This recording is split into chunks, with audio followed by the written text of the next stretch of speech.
plaintiff, Doug Koenig, says after his mate of 35 years passed away, he started frequenting the defendant's bar, and it became his second home. Doug claims he loaned the defendant money for a show at his bar where Coco Montrese, a contestant in RuPaul's Drag Race, was supposed to perform. But he was never repaid, so he's suing. Defendant Corbin Ramirez insists the money from Doug was an investment, not a loan, and Doug was only to be repaid if the event made money, which it did not. Corbin is countersuing because he claims Doug and his witness have been badmouthing him around town. Start with you. And about September of last year, I lost my mate of 35 years and was pretty sad. Sorry to hear that. Thank you. And I went to this club that's close to my house, which happens to be the bar that the defendant owns, and was going in for a drink. Ran into some old friends I hadn't seen in probably 15, 20 years. Started going back. They made me feel good. Met some new friends there, and that's about the time that I met Corbin at the bar. It was pretty much my home. Around January, I heard that there was some possible financial problems, and Corbin had asked me if he could borrow some money to pay a bill.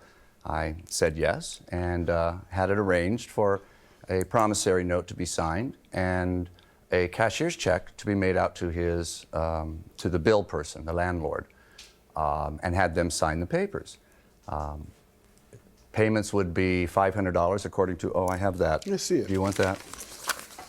Were you the only one that could help there at the bar? I mean, you weren't the longest serving, if lack of a better term, the longest drinking patron. No, I was not. Oh. No, I was not. In fact, this is the first time I had met these owners. I knew the previous owner before Corbin took over. And the other patrons did not help, you know? Well, as far as I know, no. So you were the only sucker. They saw you coming. They said, oh, we got a new one. The other patrons did not help, you know? Well, as far as I know, no. So you were the only sucker. They saw you coming. Defendant Corbin Ramirez claims the plaintiff invested in an event at his bar, but the plaintiff insists the money was a loan and Corbin failed to repay him. Go ahead. So $2,500. I did lend him the money, and they promised to pay back, or Corbin promised to pay back $500 a week for 5 weeks, Okay. and a $50 late fee if he missed one of those. Yep. He did sign that. Okay. The first payment was due on, I believe it was 15th of February, and the 15th came and went, no payment. I did ask for money, where is my payment? And I was told there was no money, they couldn't pay me right at that time. Then around, I guess it was the 20th of February, came to me and asked me if I would reinvest that payment into a drag show, the Coco Montrese RuPaul drag. Now, see, I got in trouble using that term. Drag?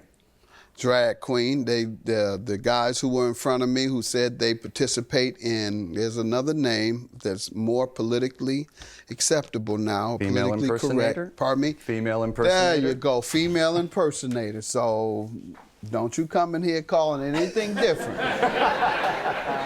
You all call each other that, but it's just like black folks. They can call each other certain things.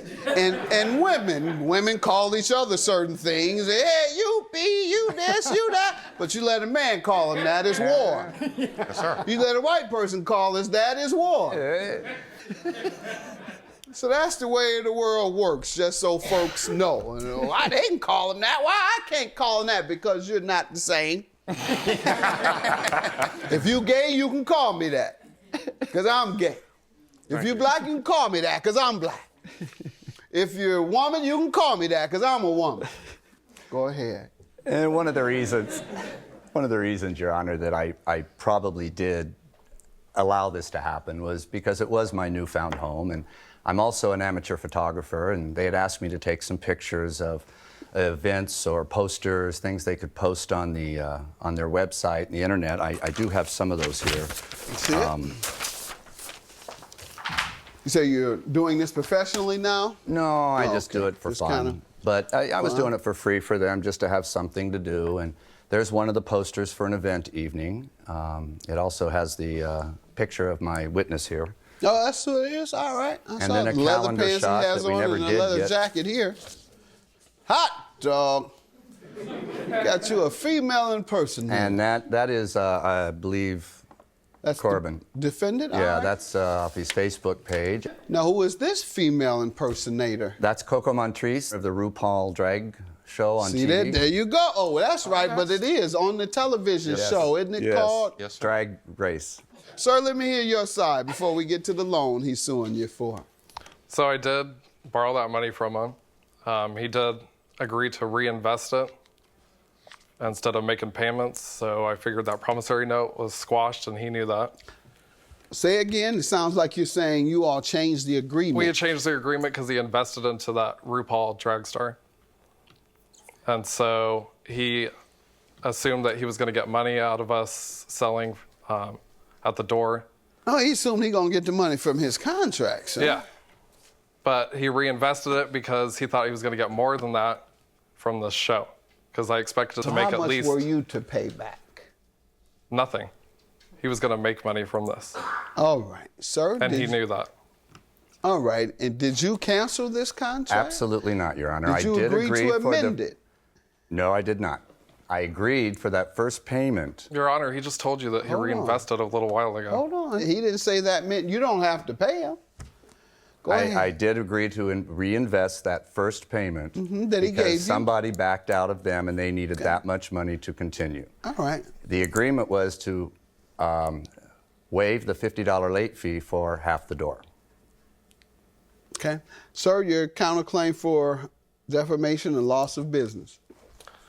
These two, Doug and John, right here, and his witness, have been What do you harassing call? John, Okay. the witness right here. Have been going around town slandering my business nonstop, Saying what? saying that they're taking over, that they want to control my bar, telling me to get out of my bar, that I owe money, that I should get out as soon as I can. The They night that want to They want control to. your bar, they want to take it over. telling you to get out. To get out, calling different agencies that it takes to run a bar, Saying what? saying that, hey, you need to go check on this bar. They're doing things incorrectly. There you They go. come and check it. Everything's perfectly fine. How do you know that? Because the calling and. the constant calling from all these agencies. But how do you know they were doing that? Because I haven't had anything going on since So you're last July. assuming it's- I'm assuming it's them. All right. Because that's the only claim of defamation you have. Defendant Corbin Ramirez claims the plaintiff invested in an event at his bar, but the plaintiff insists the money was a loan and Corbin failed to repay him. Saying that they want control. They didn't say anything bad. They say, we want control of your business. Right. They say, they told you, they didn't tell a third person, they told you to get out. No, they've Honor? told third parties as well. To get out, they weren't there. The third They've parties talked to my weren't there. landlord, Pardon Your me? Honor. They've talked to my landlord where I leased the building. And told them they want you to get out? Yeah. What if they lied and said, That I don't perform business correctly, that I can't keep a business open, and I have Okay. kept it open. who did they tell that to? To all the other agencies that it takes to run a bar, my landlord. They told, all They right, tell you have any customers and evidence of that? You patrons. have one shred of evidence. No, I don't, Your Since Honor. they told all these people. No, Your Do you Honor. have one shred? No. Okay. And you don't agree that you told all these people that he's a bad businessman. No, Your Honor. In fact, I do have a witness statement from his landlord Let's see it, please. that puts Say it what? all in perspective. Plus, I have other Well, witness how does it put it statements. in perspective? You give me 5 They're on an pages. eviction. They're Pardon? lockout on the 17th of this month. Scott appears to have equal authority to represent the business in his dealings with me. Okay. In March, I put on a weekly rental. Okay, so this is saying he did not meet his obligations to me as landlord. Sir, that's what your landlord says. Not them, not anybody. Nobody slandered you unless it's your landlord. Go after him if it's not true. So, in loss of business is based on what you're saying as well?